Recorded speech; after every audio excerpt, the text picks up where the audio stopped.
Right. What do you think of the new sign? Yeah, very cool. Matches your shirt. I gave you a shirt, right? Yeah. The first time? Okay, good. Yeah. Ladies and gentlemen, Dr. Doug Miller. I got to tell you how excited I am for this conversation. I'm excited to be here. I was joking with my team earlier. I was like, Doug is one of my favorite podcast guests because I get to talk to my psychologist for free. You didn't get my bill? I said you were. I said, lost in the mail, checks in the mail. But very sincerely, it's so fun because I've got I personally am so fascinated with the mind. I've been so fascinated with people and, kind of this growth journey and, the best versions of ourselves. And I so thoroughly enjoyed our first conversation. I mean, I felt like I could talk to you for hours and hours and hours. It's just so fun. It's fascinating. I like you as a person. I love your expertise. I love I just love getting to pick your brain. So I want to tell you how much I appreciate it. And for everybody listening, if you haven't seen the first episode with Doug, go check it out. But Doug is a doctor of psychology. You are a coach. You're a speaker. You're a counselor. I'm trying to think all of these different hats that you wear, but you wear them all so well. And we're so aligned in, you have your tagline, ascend, aspire, achieve, or achieve, ascend. Aspire, ascend, achieve. There we go. Thank you. See, that's what I get for not writing it down this time. But we're so aligned in kind of our, views and perspective on the growth mindset. And I had so much fun talking to you about getting out of our comfort zone this last time. And so I was digging around kind of thinking, I get to talk to Doug Miller today. How am I going to make the most of this? And, where am I going to pick his brain from? And I was looking on your website about some of the parenting stuff. I also just want to share with everybody, Doug has 4 kids.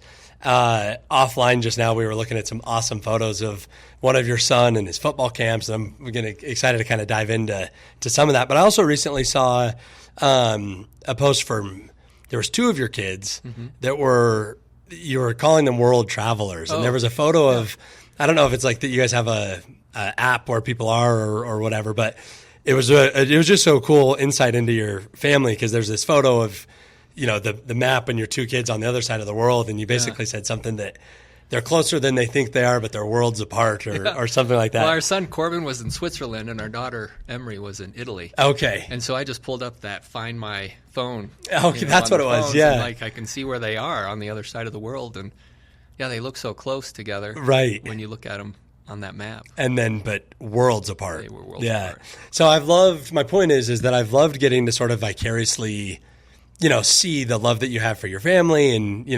your fatherhood hat and those types of things with them. And then obviously the parenting classes that you teach. And I'm also fascinated with how the worlds of psychology and parenting collide. So anyway, that's the topic I've chosen to kind of get to pick your brain on today. And I'm super excited about it.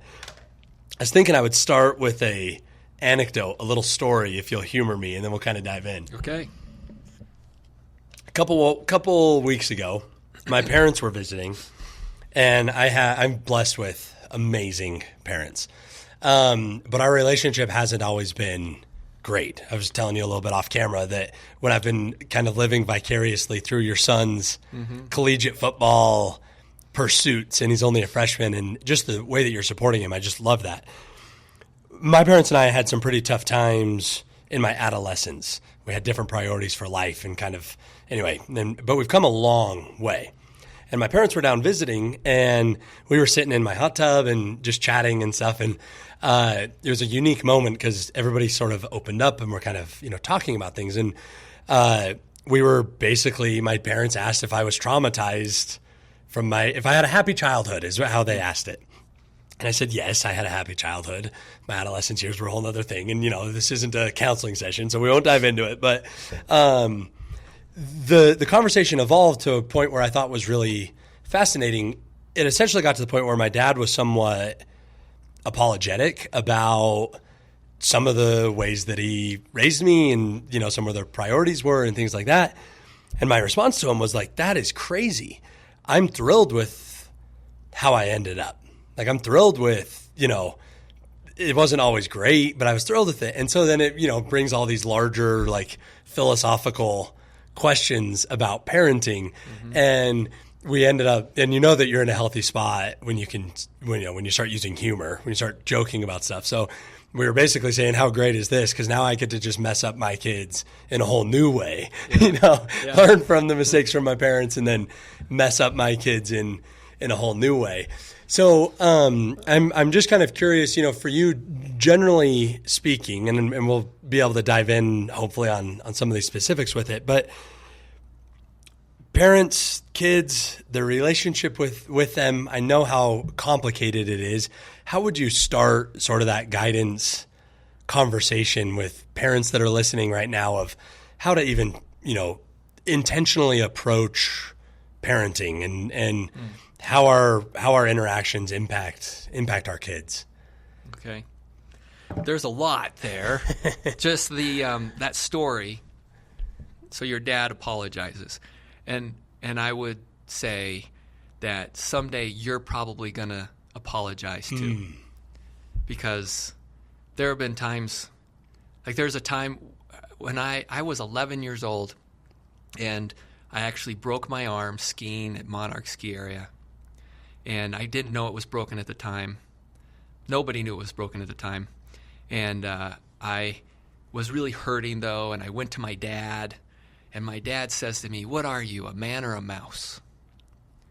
And that was crushing for me. I had a broken arm, but we didn't know it was broken until like the next day. And I hold on to that. I remember that. That's like driven me in so many things. And I brought that up to my dad, and he's like, "I never said that to you. Like that, I wouldn't say something like that." And you're like, "No, I know you did. I know you did." And it's had this profound impact on me. And so that has me thinking, like, what have I said to my own kids that I don't even remember saying that has probably had some huge impact on them? And it's running some recording in the back of their minds. And like, okay, no matter how hard we try not to do that, if we haven't done it yet, we're going to do it. Right. Without intentionally doing it. Okay?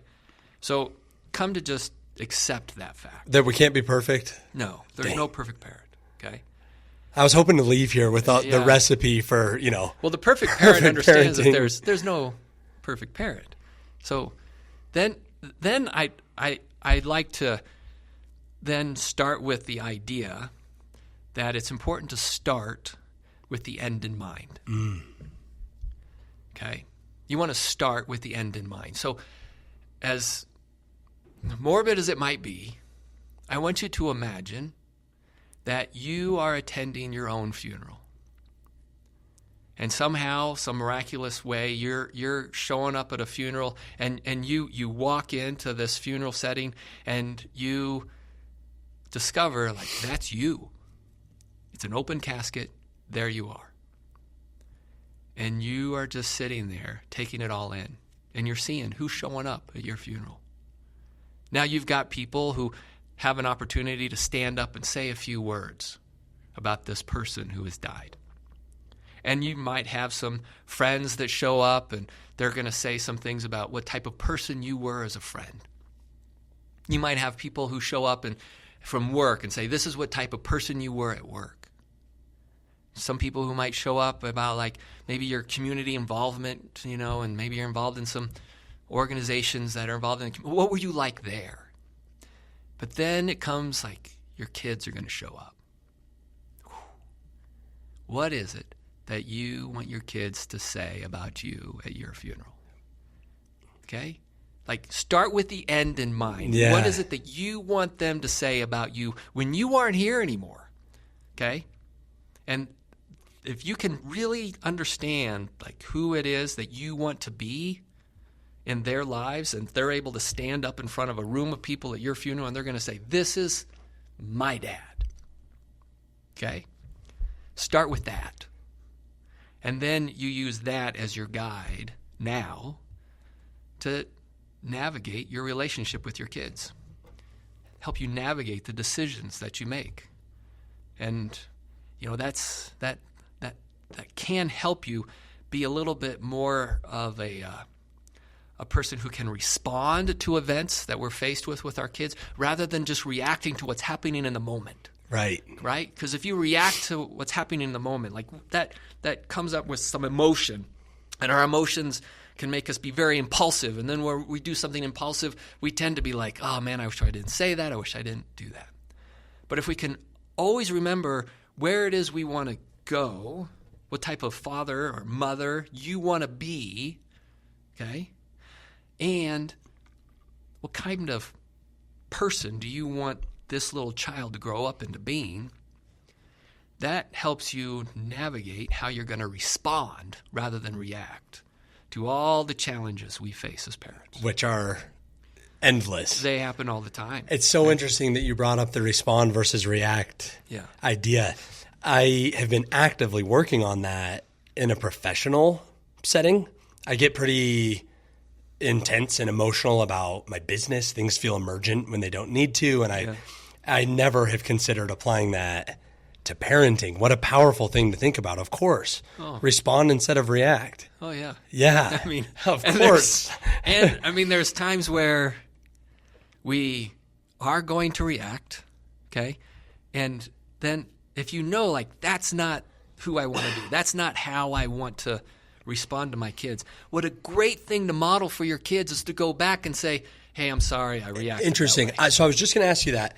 And you know, for everybody listening, Doug and I, our kids are at different stages. You've got college age and high school age. I have toddler and elementary age. So Which we're is so much fun. Okay. Really, yeah. And it really is. I am loving every second of it. I think right now I have probably a more physically demanding parenting role than you do. Yours is probably more emotionally, like the needs evolve as the kids evolve and grow. Yeah. But I'm curious about that idea of, I'm just going to call it apologizing, or like if our children have the emotional intelligence, because one of the things my wife and I are intentional about is very genuinely trying to avoid traumas, like instilling traumas on our kids and bringing them back. The other night we were sitting in the hot tub and we heard screaming. And I was listening. I'm like, is that our kids or is that the neighbor? Like, what the heck? And then all of a sudden the back door opened and Carter, my 4-year-old, opened the door and he said, Nathan needs you. So we're like, oh crap, so we're like, jump out of the hot tub, run in. This kid, he somehow had basically fallen face first off of his top bunk bed, trying to grab something off of my gun safe, got a foot caught in one side of the gun safe. And anyway, he was like, and it scared my wife to death. So her initial reaction was very intense, like yelling, but it was out of fear and like trying to help him, whatever. And, I was like, well, we don't want to yell at him. Like, don't freak him out more. So she went in and apologized to him. I was like, I'm sorry, buddy. I was just scared. You're not in trouble. It looked scary for me and things like that. My question is knowing that we're not going to be perfect, when we catch ourselves doing things that are less than ideal, is it possible to undo them, so to speak? Like, or has the trauma already been done? Have we already said the thing that we can't come back from? Any insight on, on that? I would encourage you to take ownership of some behavior that you might regret, right? And then go and apologize to your kid for whatever it is that you might have said or done, because that is a great thing to model for your kids. I mean, that's a great thing to model for your kids. And that's the thing, is thinking about your kids are going to learn more from what they see you doing than any lesson you're going to try to teach them verbally. So if they can remember that time that, Dad apologized for something that really was mean to me, or, he hurt my feelings and he apologized, like, wow, then that not only does good things for your relationship, it also does wonderful things for that child later on, to when they might do the same thing and can actually see, like, I'm going to own up for what I did and apologize. Yeah. Right? And repair that relationship. Right. Right. But I mean, one of the things that I know happens for a lot of parents is they get so mad. And I often will say it's a great thing to say to your kid, I'm so angry, I can't even think straight. We'll talk later. Yeah. Okay? And you don't have to, like, solve whatever crisis might be happening at the moment, but you can say, like, my emotions are so intense right now, I can't even think straight. I'll talk to you when I'm calmed down. It's almost just like being vulnerable as a parent.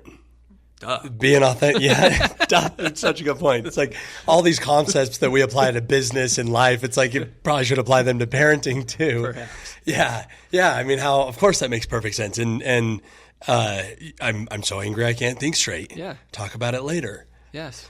I'm interested in your perspective. It seems to me, and I could be generalizing, at least as it relates to fathers' roles in the household, that has evolved quite a bit. Like your dad had a different societal expectation of his involvement in parenting in the household than you do, than I do, and probably than my kids will do. It seems like, and what I'm curious about is just your take on it, the father figure, generally speaking, the expectation is to be quite a bit more involved in terms of raising the young kids. Like it used to be, that dad went to work, mom raised the kids, kind of separate roles and responsibilities. And now just how things are changing and everybody's working, everybody's parenting, it's kind of overlapped. I read somewhere that millennial fathers are the most active and involved, fathers, especially with young kids, than any generation before. That also means that we have no idea what we're doing. We're just here. We're a part of it. I'm curious,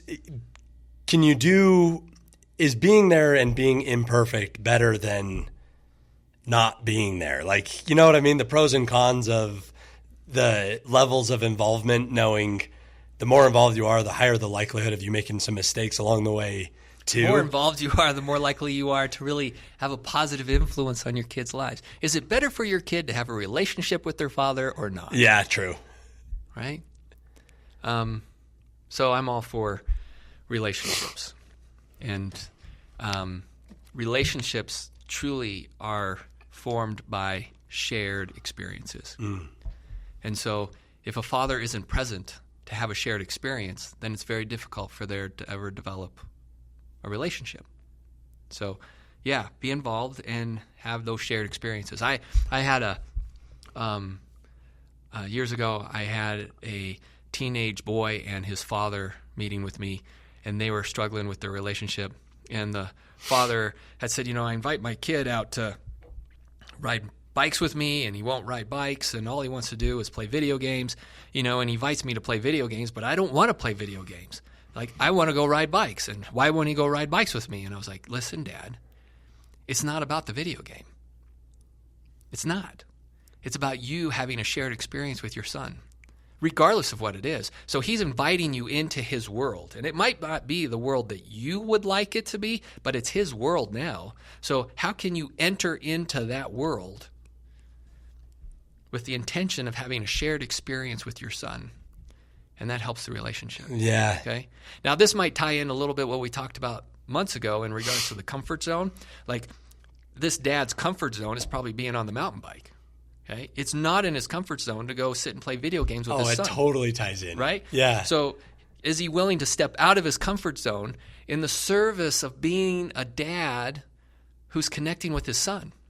Okay. Does he, his son matters to him. So would he be willing to do something that isn't necessarily comfortable for him to do, knowing that it allows his son to feel connected to him, for him to have a relationship with his son, for them to have a shared experience? Like, does that matter enough to you that you're willing to do something uncomfortable outside your comfort zone, even if it's just playing video games? Right. And when I framed it with that dad, he was like, well, yeah, okay. So go play a video game with your son. Yeah. Right? Because it's not about the video game.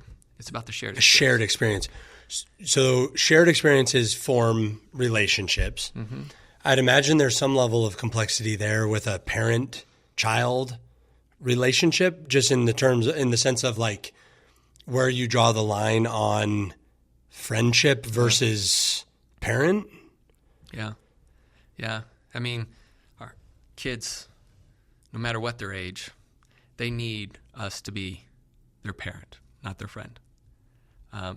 And the parent is one who can provide some boundaries and some limits And we know that when kids don't have a lot of limits, they actually feel really unloved, insecure, unsafe. When they know what the limits are, they feel more secure, more safe, more loved. Limits meaning rules? Well, what they know what's okay and what's not okay. Standards. Yeah. And they kind of know, like, this is something I can handle, but I know that, mom and dad, they take care of this other stuff. Right. And understand, like, they don't need to be the parent that takes care of their dad or their mom. Okay. Got it. And sadly, there's a lot of kids these days who are having to take care of mom and dad. And there are no boundaries. There's no limits in that way. But for a parent to say, okay, I love you enough to set some limits, and here's what the limits are, okay? And those limits allow parents then also to share control with their kids. So parents who say, okay, I'm going to be the limit setter, and I'm going to set the rules, and I'm going to be telling my kid what to do, that's not what I'm saying at all. So maybe this ties into what Love and Logic talks about in regards to 3 types of parents. They say that there are the helicopter parent.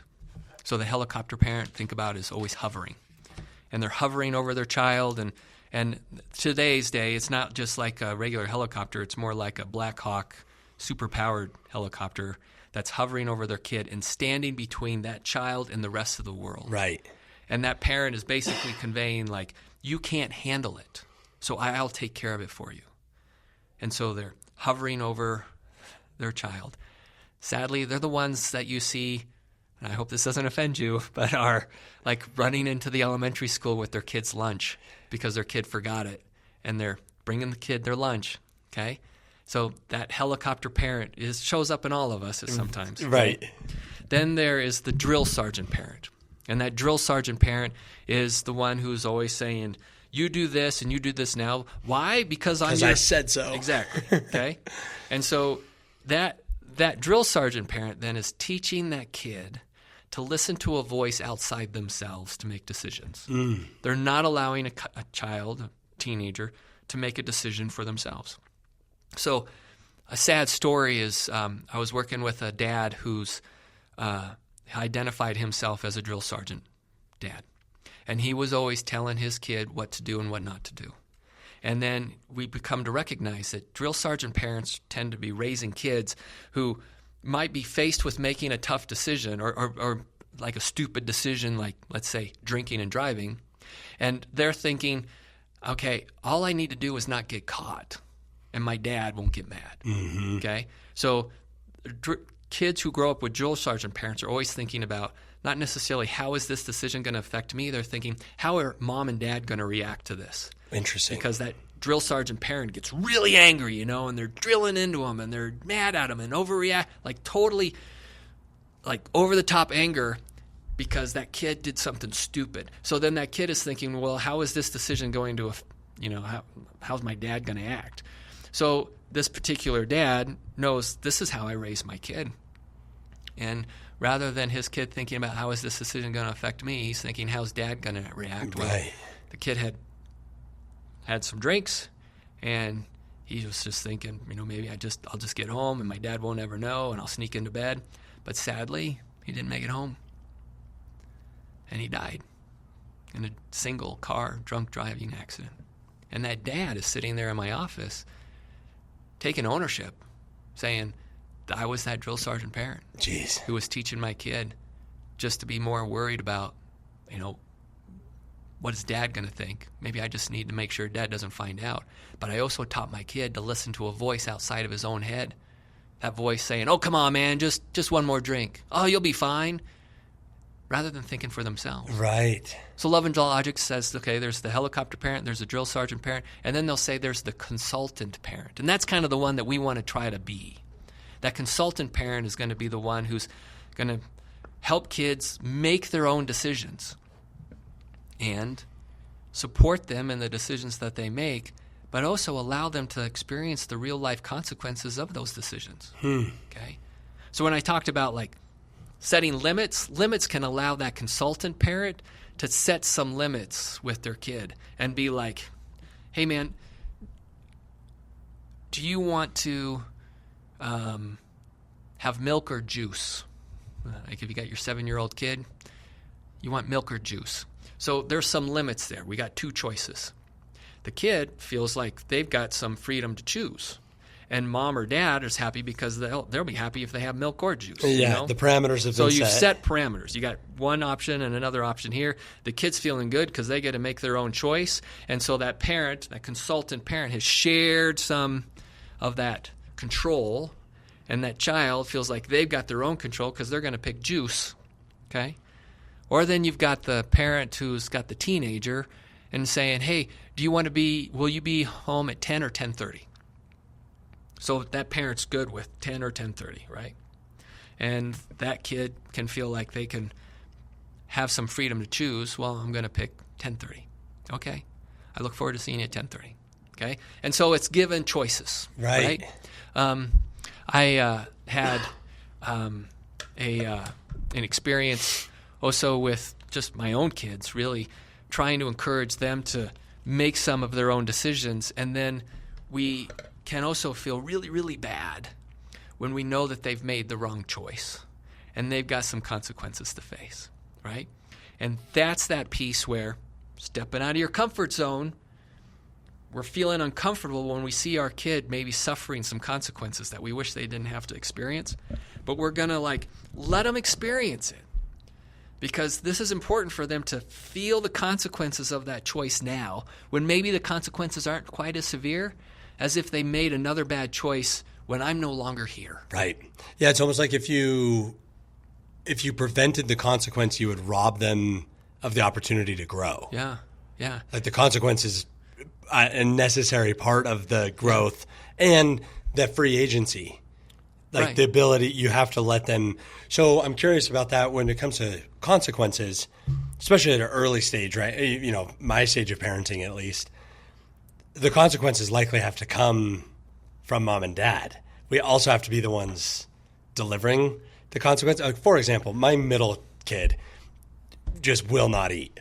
And when he doesn't eat, it's no matter what I do, I can't make him eat. And I've tried being the helicopter parent, the drill sergeant parent, the consultative parent, the angry parent, whatever. And it's so hard for us because we're like, okay, what we'll do is tell him he doesn't need to eat, no problem. But if you don't, then you can't have snacks. Can't have juice. You definitely can't have dessert, like those things. How old is he? 4. So he can't even think that far. Right, okay, so that's good to know, he can't first of all. No. So he can't even think about, that he'll be hungry in an hour? No. Okay. So, because then it puts us in this dilemma of he's like crying that he's hungry. Yeah. And I'm like, do I give him the food or do I, what do you do at that point? So there you are. You're like, I don't like to feel what I'm feeling when my kid is out hungry of my comfort and sad. zone. Yeah. So, okay, I'm going to feed him.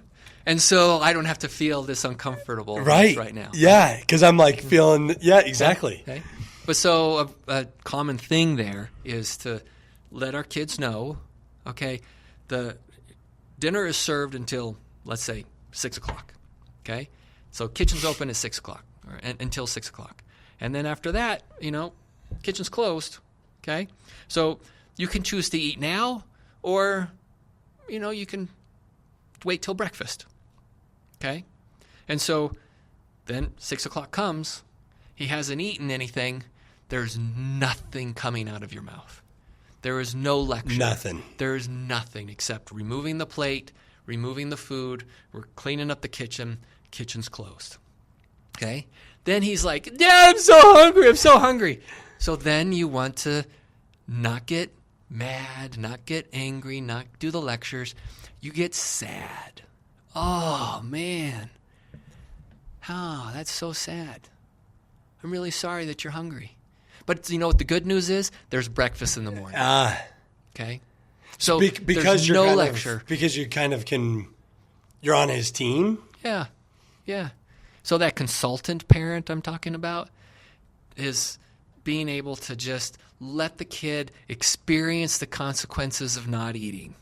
He's hungry. Yeah, natural consequence of not eating, eating your dinner. Bummer. Yeah. Okay. And this might surprise you, but your kid is not going to die if he misses one meal. It feels like it. He's not going to die if he misses one meal, okay? Now, sadly, if like you start, I'm going to force this food in your mouth and I'm going to make you eat, okay, you're actually setting your kid up for coming in for an eating disorder clinic when they're a teenager. Yeah. So don't do that. So I need to stop that. Okay, I'm telling you, don't do that. Noted. I'm writing it down. Okay. Like just bummer. Okay, I'm sorry you're hungry, but the good news is there's breakfast in the morning. Yeah. Okay. And plus, when you are sitting there having your dinner, and he doesn't want to eat, you be like, "Oh, this is so good! Yeah. I am so glad I'm eating this. Honey, this is like one of the best meals we've ever had, isn't it? It's a psychology trick. Oh man!" And you're just loving it. Okay, but there's no looking at him. There's no lecturing. There's none of that. Okay. Yeah. So that's where sales and psychology collide, right there. Selling the meal with using psychology. Oh, yeah, good. It's brilliant. It's so funny. Have you heard Jordan Peterson talk about how you have to let your kids do dangerous things carefully? Yeah. Yeah. Elaborate on that concept. And actually, take a step back. Just this weekend, we were camping at Vallecito. We were up there with a couple family friends, and there was like probably six kids under 6 running around. You know, it's so much fun. Mm-hmm. And we're down at the lake, and my oldest son was kind of like doing the like hopping on the rocks out into the water, you know, like doing the staying dry and jumping on the rocks out. And one of the other kids and my buddy, and he's a lifelong friend of mine. We've been friends since college. So, we've been through it together. And his son was wanting to be with my son and didn't have the physical capability of doing it all the way, but like was trying. And there was a moment when my friend looked at me and said, I got to let him do it. Yeah. Like, I have to let him do it. This is so hard. Yeah. Good thing his mom's not here. And I'm like, good choice. Like, that was awesome. And his son jumped out to like, 2 rocks. And, there was a few times I could tell my buddy was like actively holding back. Good. Like, also, phone's out of the pocket, like getting ready to jump into the lake if he needs to, like prepping. Yeah. Almost like I'd call it helicopter parenting from a distance. Like, we were actively observing the situation, ready for if it, crossed the line that needed intervention. Obviously, we were there for it, but letting them have that space. And I feel like, it was an example of letting them do dangerous things carefully, because his son was pumped. Like, he did it. He made the 2 jumps, And I wonder how many times did he look back to make sure Dad was there? Ooh, that would be interesting to pay attention to. I bet he did. And how cool is that he's like, okay, my dad is there, so he feels some confidence there, okay? Dad's not there doing it for him, but he knows Dad is there in case I need him. Interesting. That's so interesting. I've said forever that my rock bottom is my dad's basement. Yeah. And I've meant that very sincerely, literally, that it's given me a foundation to take risks, because my rock bottom is my dad's basement, and my dad has a pretty nice basement. It wouldn't be the end of the world. But it's almost like now that idea of looking back and seeing that Dad's there is applying, an adult sense of taking a risk, jumping from one rock to another, or quitting my job, whatever it might be. That's fascinating. I never had considered. Well, how old's your youngest? My youngest is 2. I got 2, 4, and 6. And the 2-year-old is the girl? Yes. So is she fully walking? Yes. Okay, when she was learning how to walk, I mean, she was probably like pulling herself up and plopping down, and you I suspect encouraged her, and you watched her, and then when she's like starting to get a couple steps and she'd fall, I don't think you probably didn't just tell her to stop, don't do that, like you might hurt yourself, like you didn't. And then when she starts getting a few more steps, I'm sure she turned and like made sure you guys are watching. And then how many times does she fall and you guys are like, good job, you're doing a good job, versus, oh my gosh, are you okay? Are you okay? Because if you said that, if you went, oh my gosh, are you okay? Are you okay? She's going to go, oh, she's going to break down and cry. Yeah, okay? yeah. And but if you're like, you're doing a great job, you're doing right, and she was like, yeah, and she, probably brushes herself off and tries it again, right? But it's that security of knowing they're here, okay? And they're not doing it for me. And she keeps trying. She keeps trying. She falls down. She doesn't give up, does she? She keeps trying. Now she's totally walking. Like, what would happen if you're like, don't do it. You're going to hurt yourself. I'll just pick you up and carry you because it's a lot easier for you, okay? No, you didn't do that. You didn't take that away from her. She took some bonks, right? She probably got hurt a few times. She probably cried a few times. And you let her keep trying. And now she's fully walking. I mean, I assume your older kids aren't crawling, so they had to go through the process too, and they learned how to walk, and they had to stretch themselves. They probably fell. They might have bumped their heads a few times, and you were there, but you didn't take it away from them. You encouraged them so that they can really reach their full potential, because they got to walk. Right? They got to walk. Okay. Now that's true for even our kids when they're teenagers. I mean, they're trying to figure out their potential.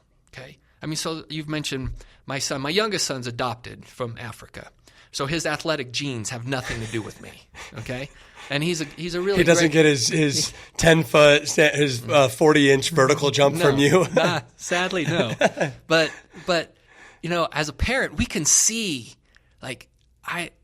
we can see what our kids have the potential to do before they can see it in themselves, and so that has us supporting our kids and encouraging our kids to take risks and do things. But then there can be things, particularly when our kids are teenagers, where they might be faced with something that's too big for them to handle. Mm-hmm. They might be faced with things that really is life or death. Then, you get in there. Right. And you saying, this is too big for my kid. I'm taking care of this. Okay? Or, no, you're not doing this at all because this could kill you. Right? Right. So then you're not making choices. You're not saying, do you want to step in front of that semi-truck or not? You're just, no. That's not a consultative parent moment. No, okay? So, like when they're running in the parking lot, it's non-negotiable at this point. Non-negotiable. You're listening to me right now. Okay. Well, you're probably picking them up. Right. Okay? Picking them up and say, you're welcome to walk when I know that you're not going to run in the parking lot. Right. But since you're running in the parking lot, you're not walking. I'm carrying you. Okay. So that's. So how do you? Because that's such a delicate balance of knowing when to interject, when it's big enough that you need to get involved. Because my thought would be that those are also probably some of the most powerful growth opportunities, like those ones that are right on the line, of oof, this one's big. Yeah. The instinct is to get involved as a parent and, whatever. We had a bully situation at my kid's school, kindergarten. And it was such a but I also want him to deal with it. In his sporting events, I try to intentionally stay uninvolved because I want the coaches to, I'm curious as those things, but none of those are life or death, but they feel important at our stage for sure. And in fact, I'd say that they are important. I'm just curious your take or your perspective, your decision-making process on because if you choose incorrectly, you could unintentionally rob them of the most impactful opportunities to grow. Or is it, best discretion? Any parameters that you have or advice on where that a parent should get more involved, step in versus kind of letting them have those growth opportunities? Well, life or death, obviously. Life or death. Yeah, life or death is obvious. If we're talking legal consequences, prison. Oh, legal consequences, I think you let them face it. Interesting. Okay. Sadly, I mean, I know some people I've worked with whose parents got involved, say their kid's a teenager, and protected their kid from facing legal or basically really getting into real trouble with the law, protected them from it while they were still living under their roof. And then when that kid moved out of the house and was on their own, they didn't really learn their lesson. Sure. And now they're still in prison because they made another really stupid choice that, now the consequences are much more severe. Right. So, I've told my kids, if they ever break the law, I mean, you're going to face the consequences for breaking the law. I mean, that. I'm not going to try to somehow protect them from the natural consequences. The natural consequences, I think, are important for them to learn to become the respectful, responsible adult. And those natural consequences teach us those things.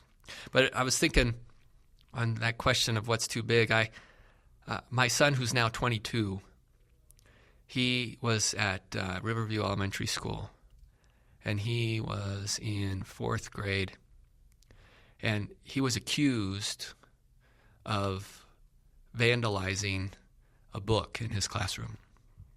His teacher was coming down hard on him, and he was really hurt, crying, and was insistent that he didn't destroy this book.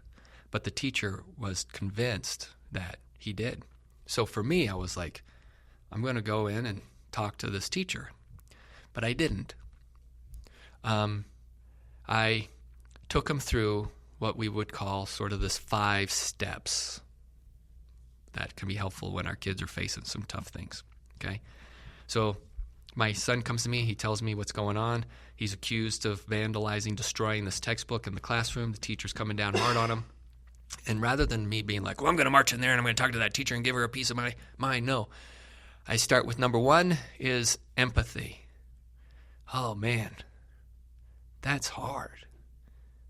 Oh, I'm so sorry that's happening.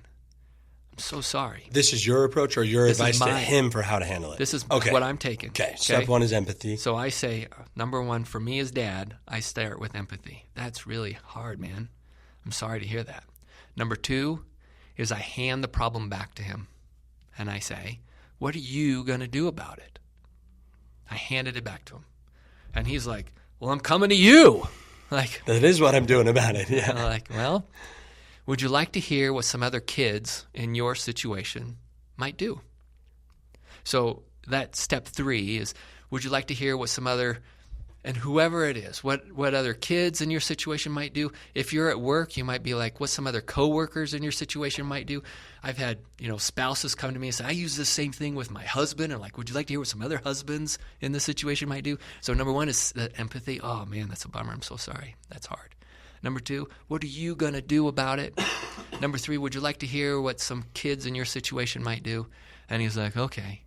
So I give him 2 options. And one option, I say, is you just own up to it and you do what the teacher's telling you to do, and you admit that you did it. How's that going to work out for you? And he's like, but I didn't do it. I'm not going to do that. I was like, okay, well, another option might be you go talk to the principal, and you could go talk to the principal about this problem. And how do you think that might work out for you? And he's 4th grade, right? 4th grade. And he's thinking. He goes, I might do that. I don't know. So we've gotten down to empathy. Would you like to hear? Or empathy, what are you going to do about it? Would you like to hear what some other kids might do? And I give them 2 options. Those 2 options, I'm asking, how do you think that might work out for you? Because I want them thinking. Yeah. Okay? I want them thinking. Okay? And then we get down to, well, good luck. If anybody can solve this problem, it's you. I believe in you. Yeah. Okay? Now some time passes, and he comes to me, maybe it was later in the day. He says, Dad, I was thinking I want to go talk to the principal, but I want you to come with me. I was like, okay, I'll come with you, but I'm not talking to the principal for you. I'll come with you, and I'll support you. He said, okay. So we schedule a meeting to talk to the principal. We go in to talk to the principal, and I make it clear to the principal, I'm here to support my son. But he's talking to you. But he's talking to you. Okay? So then he goes and explains to the principal the same situation. Now what's interesting is this principal was taking one of my parenting classes, and he goes, oh, that's so sad. What are you going to do about it? Would you like to hear what some kids in the That situation right there is life in a small town is what that is. It is. So he goes, oh, that's so sad. What are you going to do about it? And he goes, I'm here talking to you with my dad. Like, okay. And so, brilliant. So then he asked the principal to go and talk to the teacher for him.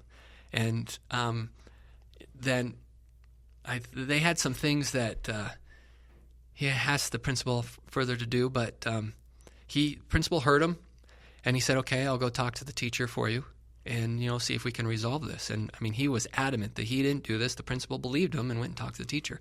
But what was fascinating about that is that particular day, we walked into that school, and we had that meeting with the principal. And then when we walked out of that school, my son, I think, was walking about 6 inches taller. Yeah, how cool. His chin was up, his shoulders were back, his chest was out. He had just learned something, and I didn't have to say anything. It all happened for himself, okay? Now, it was amazing to me. So he was probably 4th grade with that. Then he is in 9th grade in the high school. And I'm sitting with him, and the high school principal comes up to my son and says, hey, we need a high school student who can speak to the city council about a particular thing going on with the high school. And all the teachers have said that we should have you go and represent the high school because it's our understanding you're really good at talking to adults. And I sat there and I thought, that is a direct consequence of what happened when he was in 4th grade. Wow, yeah. Right? That was a direct consequence. Isn't that so cool when you can see, because there's so many of those moments in my life when I can look back and be like, I know what started that, how that happened. Yeah. I'm curious though, all of that is with this caveat that he didn't do it. Yeah. How would you have handled that had he? Because that's all built on a foundation of he says he didn't do it, and you trusted him. Mm-hmm. Entertain me here.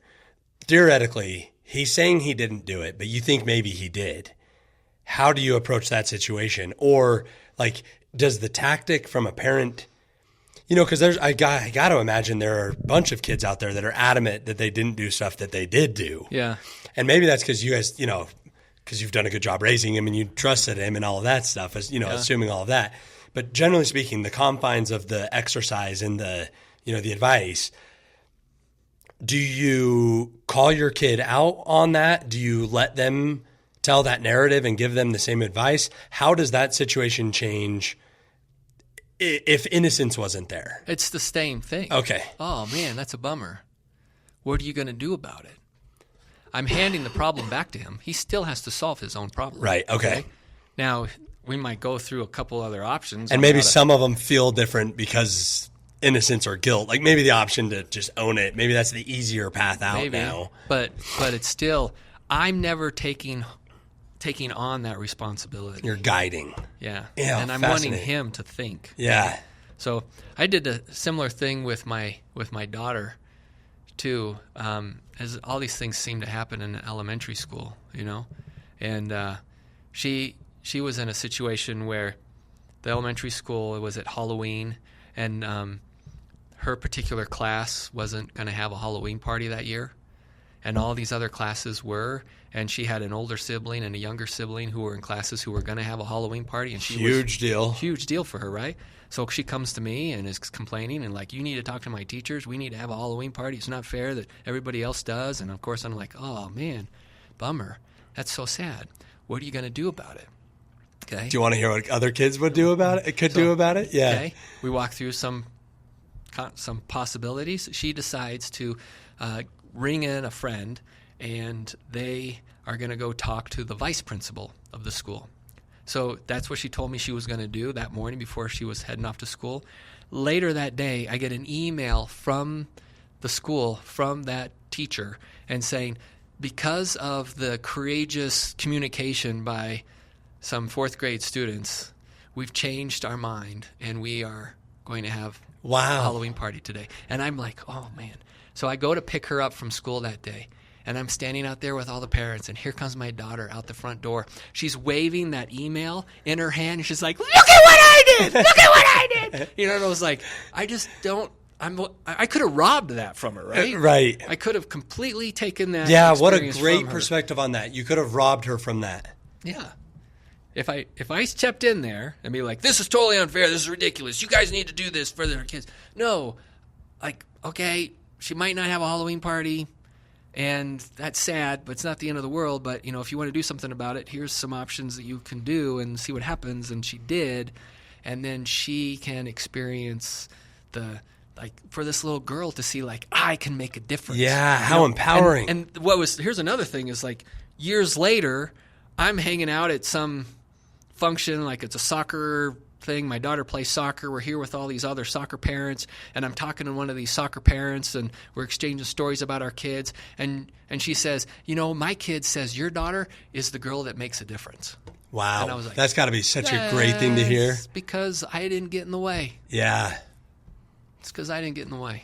Do you think that because just earlier you were sharing some photos of, I hope this is okay that I share, Mason, your youngest son, is gifted athletically, like we were just saying, and you've been super supportive of him, taking him on sort of these like football camp type things, and you were showing me pictures of him going up and shaking the hands of head coaches of these Division I programs, and you were kind of sharing me the anecdote of like bribing him or betting him like, hey, go shake his hand or whatever. Yeah. But regardless of what you dangled in front of him, it took a ton of confidence for a freshman in high school to go shake the hands of a Division I football coach. Do you feel like that confidence has come from, kind of, I don't know, stacking these little moments of letting them solve problems themselves, that's been the net result is true confidence? Yeah. Fascinating. Yeah. I mean, that's how... Has it ever gone wrong? Because theoretically, could your daughter have gone talk to the vice principal and he was like, "No, you guys don't know anything. We're not doing a thing." And then is there a downside? Is there a risk reward, or is it like there's a lesson in that too, and it's only a good thing for their growth? Yeah, I believe that. I mean, That's just so hard as a parent to like know that you can't control the outcome though. No, you can't. But welcome to the life, I guess. Welcome to parenting. Yeah, true. I mean, you want to think about the end, okay? Yeah, and bringing it back. Recognize that you are not always going to be there for your kid. You're not. I mean, I hope to God I die before my kids die. Okay? Yeah, I want nothing more. Okay, so like the goal is for my kids to be able to navigate the world and being able to handle disappointment, because it's not always going to be giving them everything that they want. They got to learn how to overcome challenges. They got to learn how to deal with the consequences that come with making bad choices. And I can be there and be like, I'm really sorry this is happening, and this is the consequence. Okay, so that they can learn that. I mean, what is another sad thing that I see is that there can be kids that we are thinking are really, really good kids. They don't make any bad choices growing up. They're always following the rules, and they're probably growing up in a place where, they're probably following the drill sergeant parents' rules, and they really don't want to get in trouble, so they're always walking the straight line, and they're doing what mom and dad always want them to do. And then they leave home for college. Mom and dad aren't there.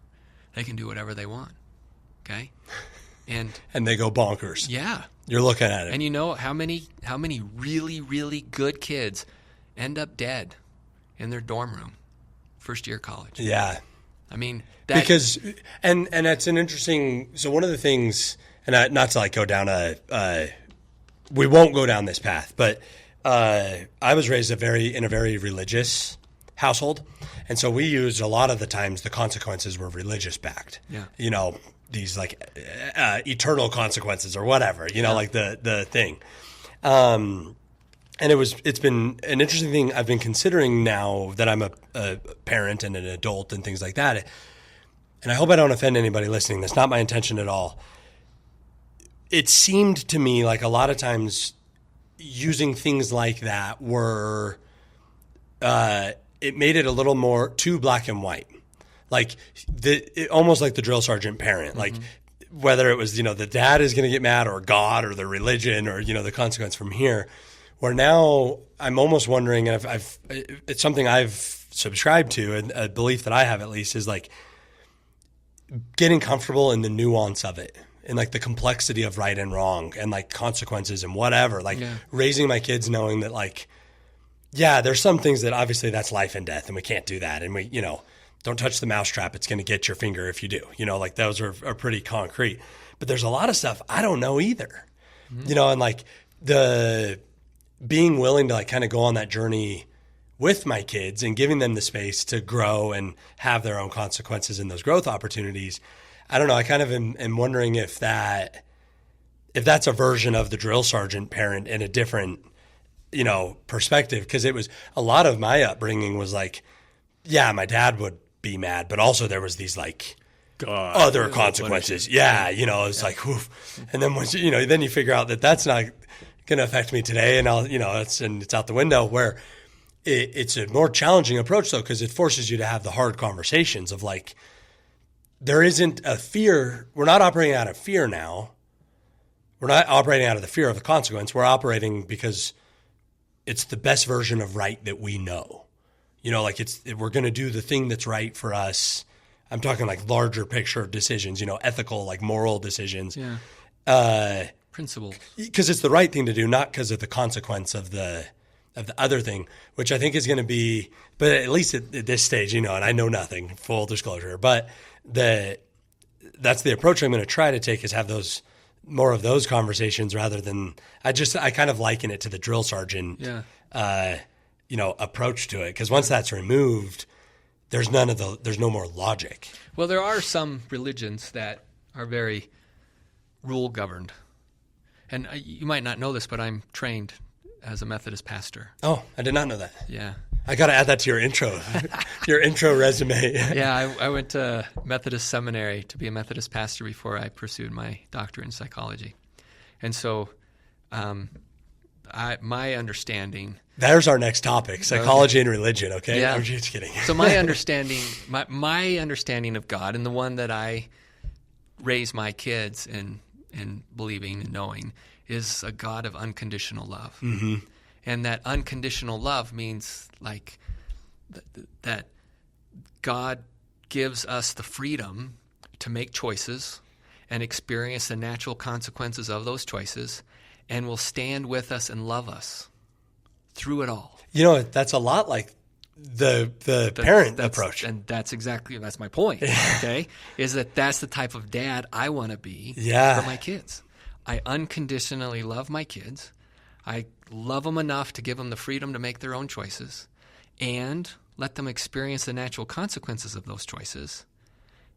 With me there, supporting them and loving them along the way without judgment, okay? But that judgment, I think we judge, and I try really hard not to, but there are a lot of times where my parents will, or my kids will tell me, like, I'm a critical dad, you're judging me. I'm like, okay, I'm sorry. You're right. And, I'm trying not to. So I'm trying not to judge you, okay? Doing the best I can here. It happens, okay? But that's the God that I know. That's the God I want my kids to know, and that's the type of dad that I try to be. Yeah. Along that, okay? That being said, there are others that are religions that will say, well, if you want to be saved or okay, you must follow these rules. And I do think that that's a bit more of that drill sergeant type of parent. Yeah. It teaches that. Which works until it doesn't. Because then it's all about the rules. And they're like, okay, I broke the rule. Well, let's just make sure no one knows I broke the rule. Yeah. And then even worse things happen. Checking how we're doing on time because I have so many follow-up questions. The helicopter parent, I think there's a lot of times people that justify that because the world has changed. I don't know. We were talking the other day about like how you should just get to go do stuff and like not check in and not have cell phones and whatever.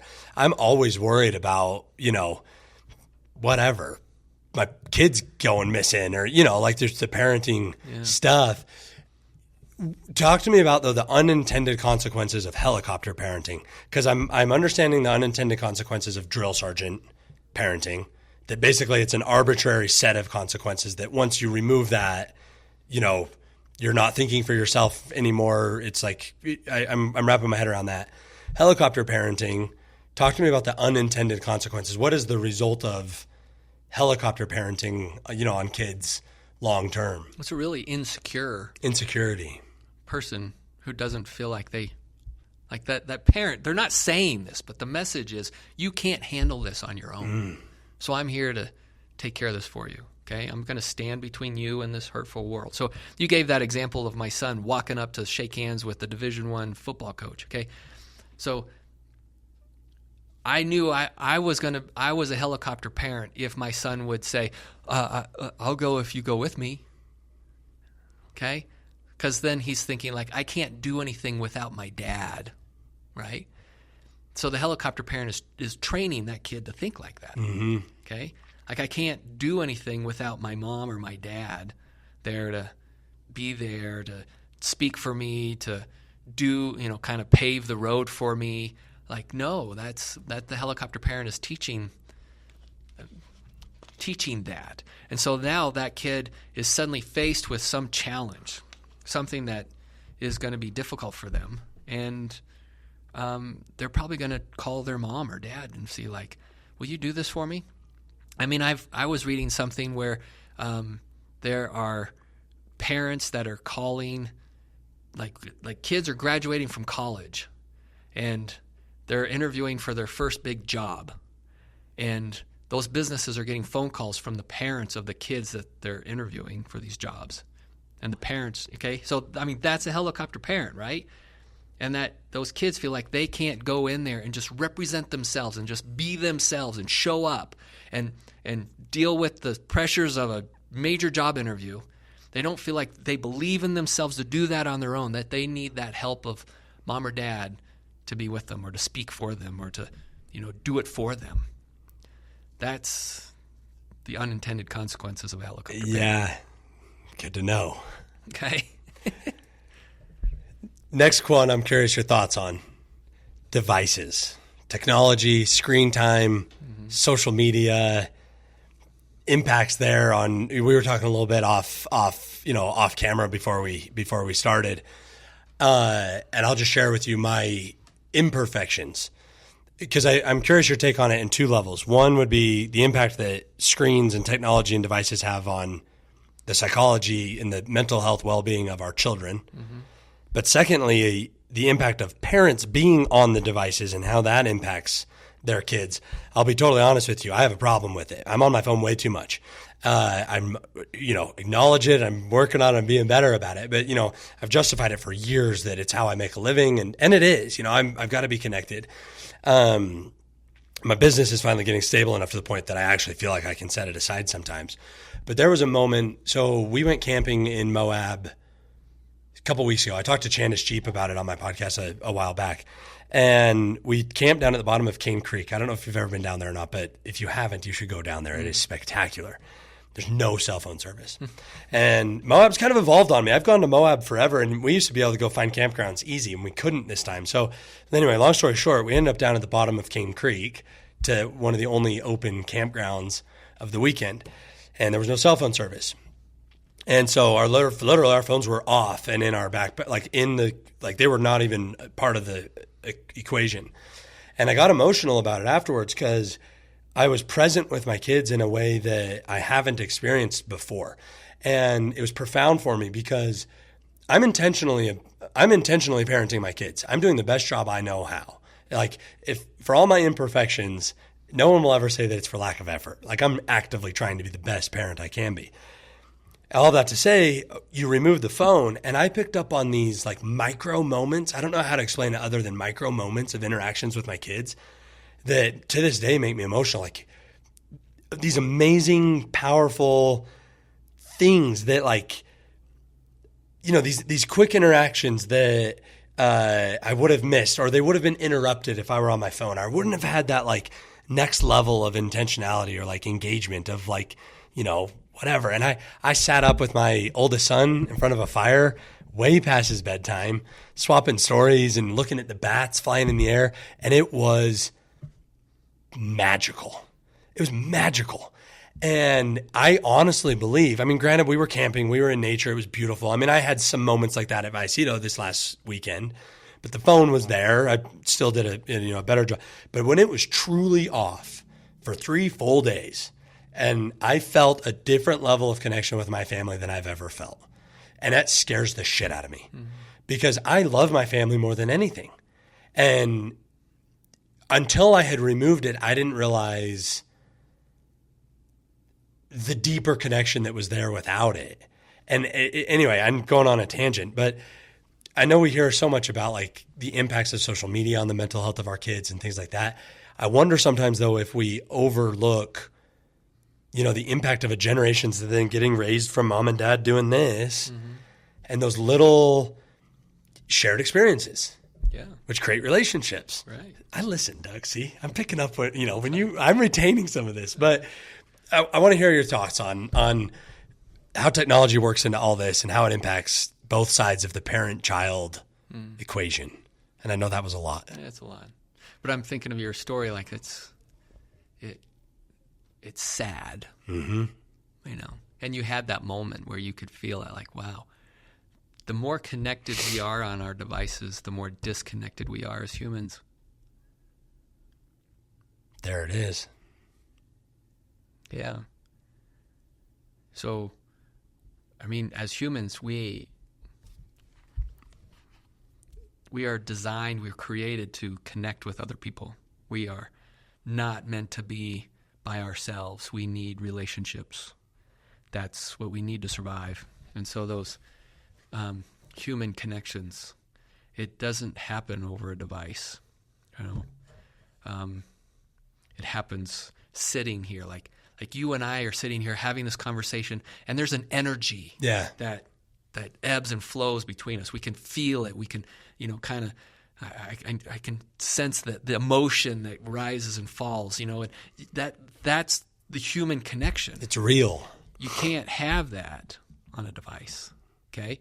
We can communicate. We can pass words, but there's none of that real human connection. There's a lot of kids these days who don't know life without a device. Yeah. They don't know life without an iPad or a phone, right? It's part of who they are. There are a lot of really young kids that you'll see are sitting there in their stroller and they're just watching their device, okay? And a lot of parents see that's a very convenient tool for me to keep my kid occupied so I can take care of this thing I got to take care of. So the device is becoming just part of our kids' lives.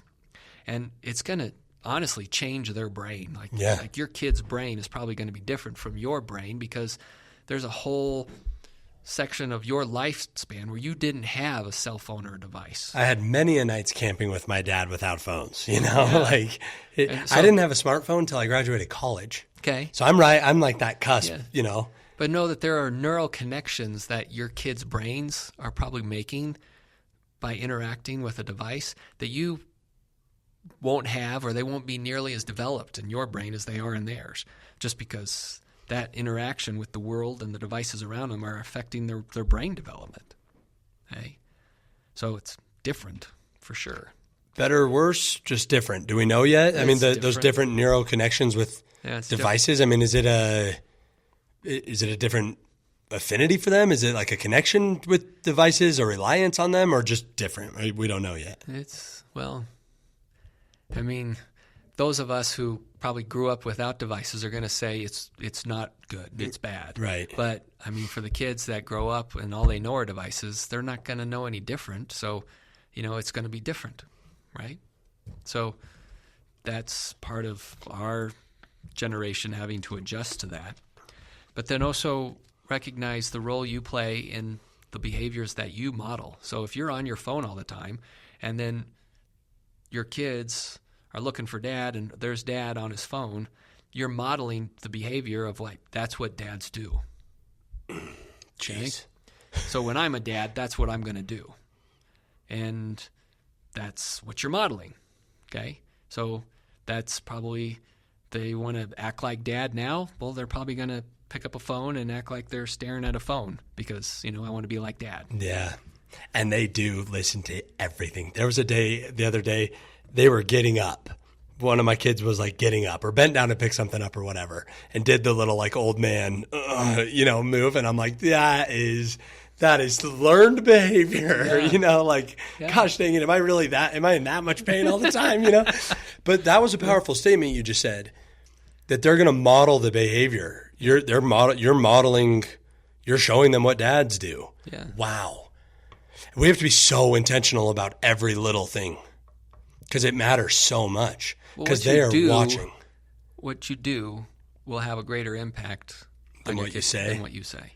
That's just fact. So I can't say do as I say, not as I do. You can say it, but it's not going to have quite the impact as what those kids see you doing. And it brings me back to what you were talking about earlier about the importance of shared experiences. Yeah. And building those relationships with our kids. And I honestly believe even amidst a shared experience, the device will interrupt it. That's what I'm trying to get at is like, we don't understand until I had it removed. I don't think most people, most well-intentioned, good-hearted, very good parents that are out there understand that the device even interrupts the experience while it's happening. Mm-hmm. Like even let's go fishing or let's go do the thing, but you pop it out. Yeah. How you doing? Yeah. Here on my phone. Okay. Or even if it's just here, okay? It's there, yeah. Or, I flip it over, okay? But it has to be out of sight. Yeah. Okay? And then it's no longer a distraction for you and I to connect and I think it's a lot of the reason why I've enjoyed podcasting so much. Mm-hmm. It's so rare now that we have these true long-form, one-on-one, distraction-free conversations. Mm-hmm. And I've gotten to do it with so many different people. Anyway, that's a whole nother thing. But that idea of shared experiences, they're not as pure when there's those interruptions, when there's the barrier to it. It's something I'm actively, I'm going to be way better about phones and devices. My experience in Moab was profoundly powerful. Yeah. Profound. And I wish I could articulate it better, but there were these micro moments that I know that I've missed in my whole life. And you're at this stage with your kids going off and traveling the world and going into college. Yeah. It sunk into me the other day. I'm like, oh my gosh, Nathan's 6. I'm a third of the way through this. That's terrifying. Yeah. Like that. So make sure that you know that. Yeah. And then fully appreciate the time that you've got. Okay. And when I am giving you that story of start with the end in mind and you're at your own funeral, what people stand up and they talk about the relationship that they had with you. Okay. They don't say he had the coolest car. He always had the most updated iPhone with the coolest gadgets. He had the best stuff. Okay? Like, honestly, you've heard the quote, the best things in life aren't things. Yeah. It's the relationships. Which happen through shared experiences. Exactly. Okay? Now So all I have to do is go do a bunch of fun, cool stuff with my kids? Well, but it also means you have to let them experience things. And, what's cool is when they know that you love watching them do what they love to do. Yeah. Okay? So you got to, as a dad, as a parent, I think it's on you. It's your responsibility to try to figure out what your kids' gifts are. And then you give them opportunities to grow in those gifts and flourish. And then when you see them doing the things that they do, like they love to do, and they're good at it, then, you let them know. I love watching you do what you love to do. Mm. One thing I as a psychologist, I also do a lot of testing. And so whenever I do testing and then I go through the results of the tests and I give parents the report, and the parents always zoom in on what my kid's weak at. I want to find out what's my kid's weakness. And okay, well, then we need to work on this stuff and try to improve this weakness. And I say, time out. Okay? You take something that is a weakness for your kid, and you spend a lot of time trying to improve that weakness for your kid. You can take it from this weakness to maybe average. Maybe. Okay? But what I want you to do is take a look at what your kid is really good at, what their strength is. Now, you as a parent, it's your job to pour into your kid's strength, to develop something that's already a strength, because then it becomes something that's really good and it turns into something extraordinary. And people pay for extraordinary. Love that. Yeah. And so whether it's in school or the arts or sports or riding mountain bikes or skiing or you name it, it's on you as a parent to find out what your kid's strength is. And then pour into that. Pour into that. And then you take something that they're good at, and it becomes extraordinary. And then they're like, that helps them with their self-confidence. That helps them with their self-esteem. They're doing something that they love to do, and they're good at it. And my parents love to watch me, and they're showing up to see me. And that's all part of it. Okay.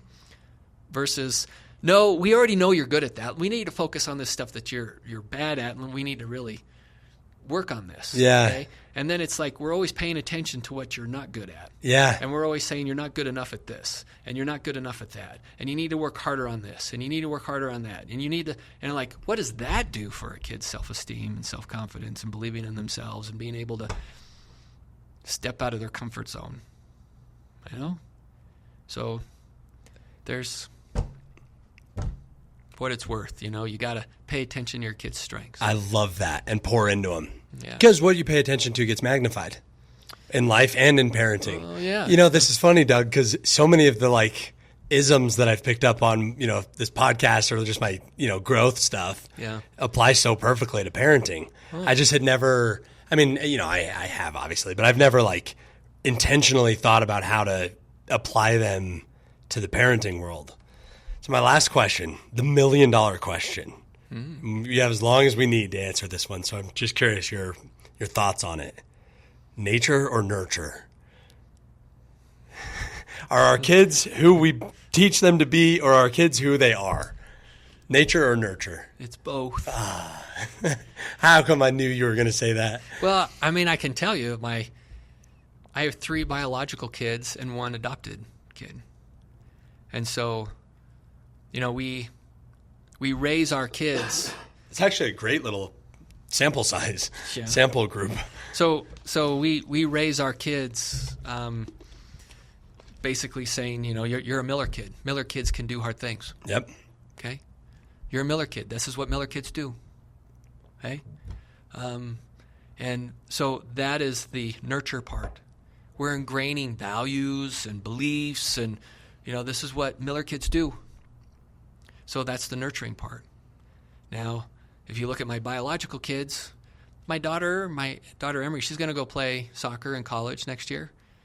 She's a good little athlete, but she's not at the same level as her younger brother because he's got different genes. Different nature. He's got different nature. Yeah. And so he's got that nature, but then the nurture is the environment that we set up, that my wife and I agree that we want to create in the environment that we're choosing to raise our kids in, to nurture our kids up with certain beliefs, values, ways in which we want them to make a difference in the world. We want them to be respectful, responsible, and fun to be with. Okay? So it's our responsibility as their mom and a dad, and our kids, all kids, need both a mom and a dad. I believe that. We are very important. Even if parents are divorced, the kids still need their mom and their dad. Okay? And we all play in certain really important roles. There's things that I can't do that my wife can do. And there's things that I can do that my wife can't. Right. Right? And that's creating the environment to nurture our kids to be who it is that we see that they could become, So part of that nature versus nurture thing, also in nurturing, one thing I think is really important, and it applies, you've talked about parenting and business. So very important for businesses, I believe, to have a mission statement. Okay? Well, also really important for families to have one too. See? Okay? Of course. Of course. So years ago, we put together a family mission statement, and it was set up sitting around the dinner table, and I said, kids, imagine that we can't live here anymore. It's not going to happen. We're not leaving, but let's just pretend we have to move and we're not living here anymore. What do you hope your friends would say about you on the playground when you're not here anymore? And they start thinking about what it is that they want them to say about them. That's kind of the whole, imagine yourself at a funeral Start experience. at the end. What are they saying about you, right? What is it that you'd want them to say about our family? And we're jotting down ideas. And then, we come together with, okay, this is who we are. We're the Millers. And they all wanted to make sure that when people think of them and we're the Millers, like we help people, we serve people, we make a difference. And so then, my daughter Hannah really emphasizes, and we can do hard things. Love it. Yeah, and we can do hard things. So then something shows up, and I'm like, you're a Miller kid. You can do hard things, right? And it's just like business. You bring it back to the mission statement. Right. Now you take it to another level. And it's important for you as a dad to say, what's your mission statement as a dad? What type of dad do you want to be? So you've got your personal mission statement too. Love that. I have homework now. Yes. Thanks a lot. Well, that personal mission statement, it takes a lot of revisions over the years. Oh, yeah. Because your kids will change. And we have permission to let it evolve. Absolutely. Good. Doug, thank you so much. My pleasure. As I expected, I have thoroughly enjoyed every moment of this, and I would just want you to know, I've told you this before, just how sincerely I appreciate you. And the message that you deliver, the way that you lead by example, the fact that you for some reason let me sit and pick your brain is just so great and so appreciated.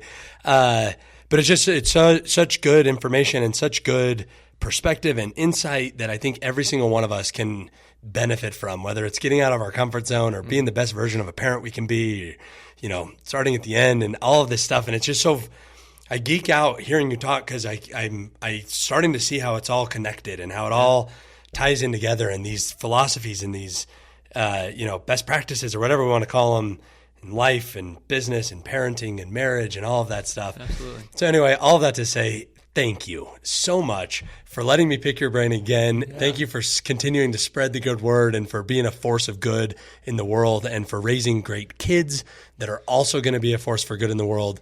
It's needed. It's appreciated. And I just want to thank you again so much. Thanks for having me. It's a pleasure to be here. I appreciate it. All right.